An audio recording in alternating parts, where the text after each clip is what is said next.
This is Autism Talk TV. He's gonna use that one.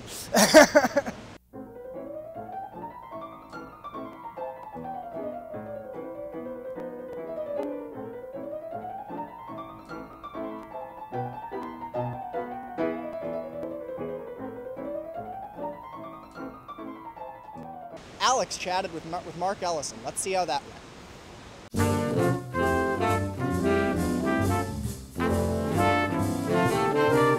I am here with Marc Ellison. Thanks for joining us, Marc. Sure, glad to be here. So my first question is, in your experience, what are some of the most common problems that students with autism face at university? Well, at the university I work at, which is Marshall University, we support 35 students as they're going through a typical college curriculum.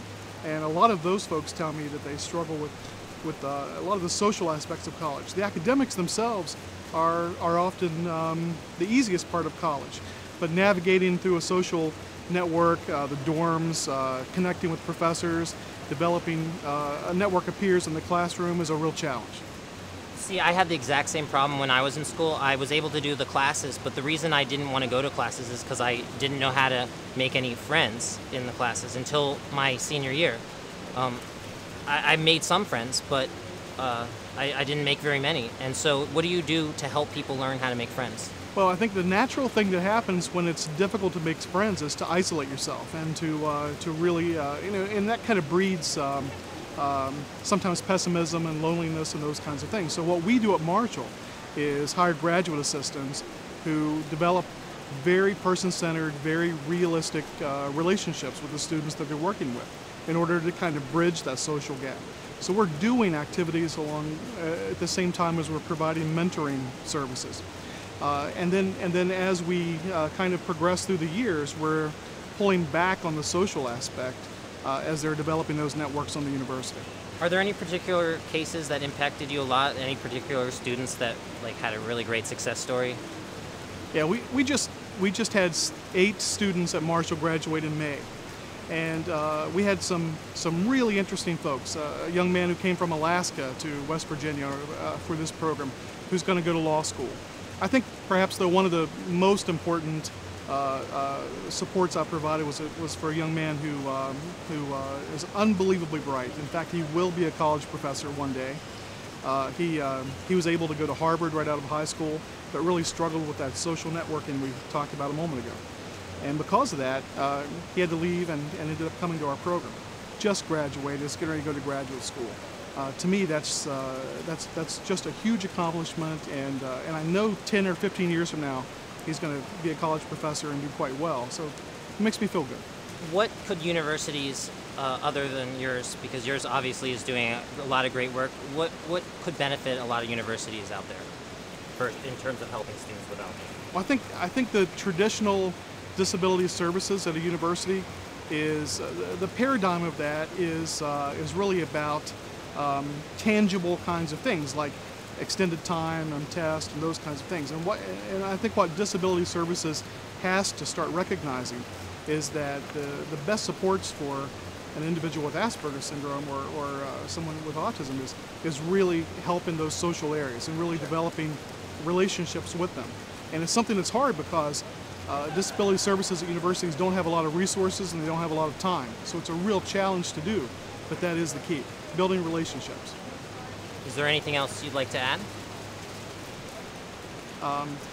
Only that, I wish more people would come out to the Autism Society's conferences. This conference here in Florida, 15 or 17 years ago, would never have had the perspective of someone going to college and somebody transitioning into college. And more I see those kinds of things on the agenda through the work that you're doing and the work that other folks are doing to make these issues much more obvious.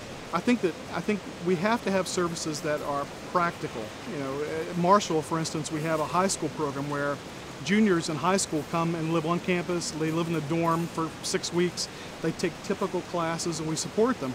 But they need to know what it's like to eat cafeteria food. They need to know what it's like to live in the dorm. They need to know what it's like to have a roommate. And conferences like this are promoting those kinds of services more. So I wish more people would get out and more people would see them. Well, thank you so much. It was a pleasure talking to you. Nice to see you. Thanks. And now we'll hear from Michael McManmon.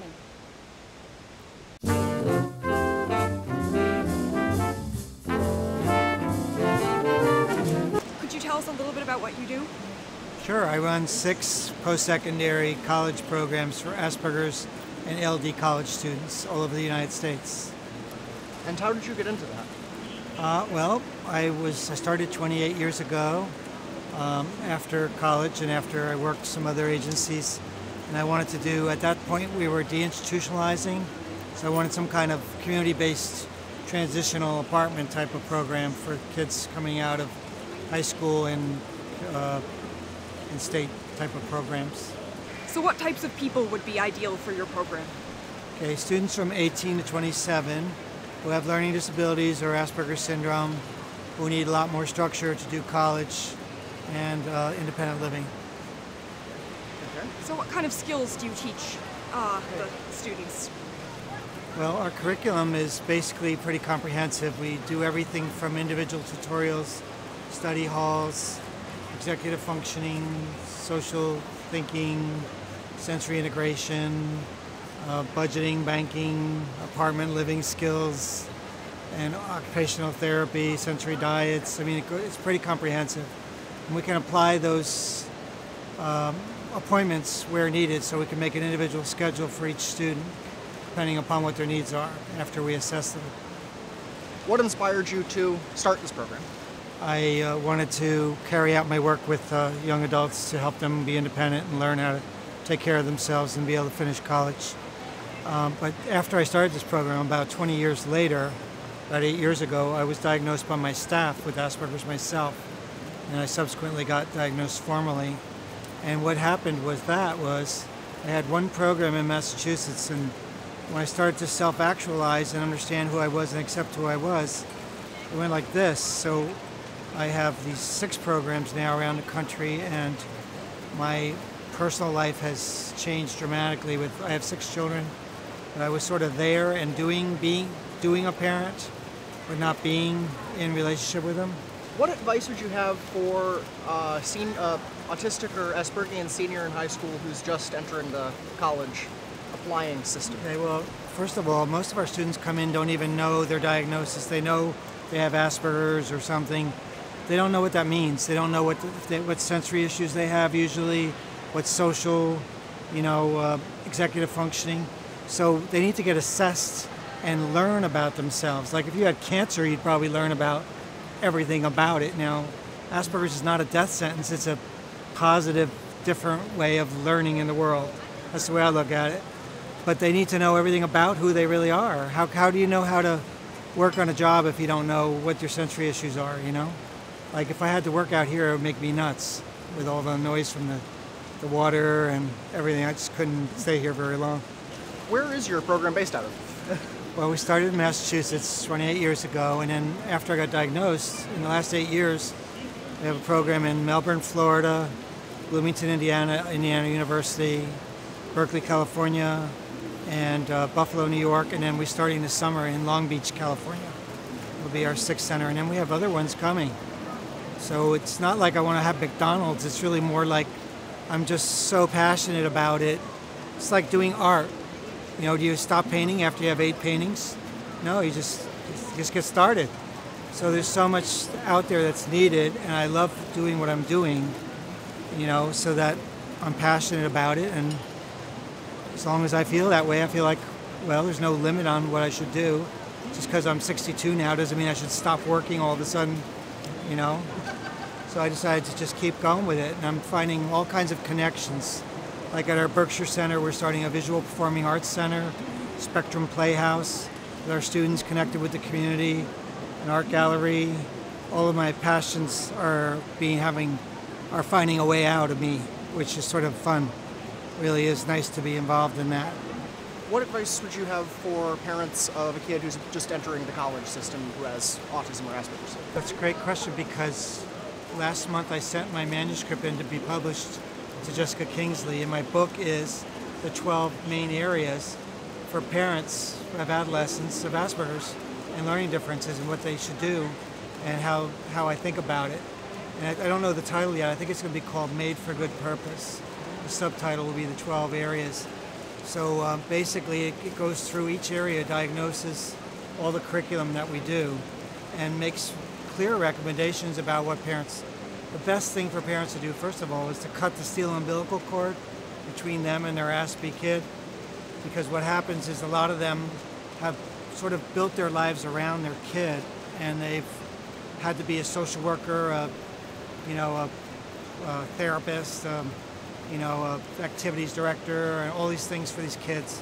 And so what happens is there's like a steel umbilical cord that gets real strong. It has to be cut from both sides with a diamond blade. In other words, you can't just expect the kid to cut it. I was just talking to someone about this morning who has it here at the conference. And I said, what you have to do is you have to let them stand on their own 2 feet, and then you have to go about your life. Stop trying to control it. Just let them stand on their own 2 feet, and then go about having fun and taking care of yourself.